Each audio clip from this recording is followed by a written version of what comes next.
You ever lie awake at night, eyes wide open, staring at the ceiling, while your mind races through all the things you said you'd start, like that side project you dreamed of last month, the workouts you keep saying you'll start for the past 6 months, the change you swore you'd make last year?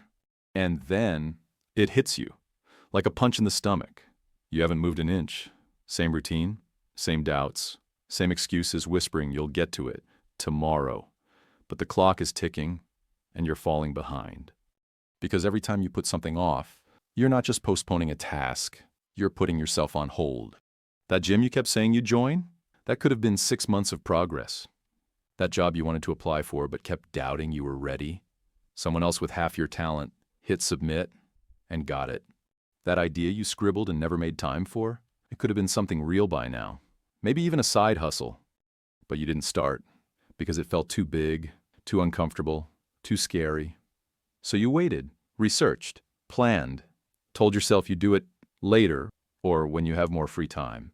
And now you're standing in the same spot, older, more frustrated, and still unsure where to begin. But here's the truth that stings. The perfect time you're waiting for? It doesn't exist. It's a myth, a distraction, a lie that keeps you comfortable and stuck.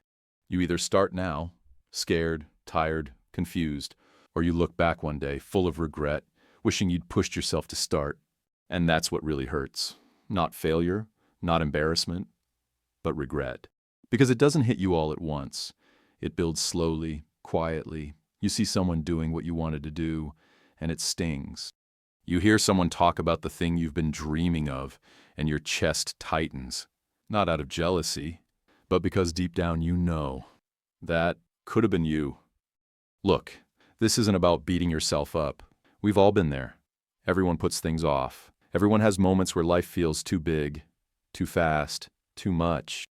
But at some point you have to ask yourself, what am I really losing every time I put things off? Every week you don't apply. Every day you talk yourself out of trying. Every hour you spend numbing instead of building. That's time you don't get back. It's not just lost progress. It's lost growth. And no, the scariest thing isn't failing or embarrassing yourself. It's waking up in 5 years and realizing you've procrastinated your life. So be honest with yourself. What's the thing you keep putting off? What's that goal, habit, or idea you keep pushing to later? And what would your life look like 6 months from now if you just started today? Stopping procrastination is simple, not easy, but simple. You don't need a 10-step plan. You don't need to know it all or feel motivated. You just need to begin, to take one small step forward. Write that first paragraph. Start that course. Book your first workout. Send that email. Apply for that thing. Say yes. Say no. Speak up. Even the tiniest action you can take it. Because action creates momentum. Momentum builds confidence. And confidence is the fuel you need to keep going. That's how you change your life. Not with one massive leap, but with a series of unglamorous, consistent steps that quietly say, I'm done waiting. Because the cost of procrastination? It's not just stress. It's not just delay. It's who you could have become and the life you could have lived. Deep down, you already know this. You feel it. In the guilt, in the frustration, in the late-night what-ifs. You don't need more time. You need a push. You need to wake up. And this is your wake-up call. So, pick up.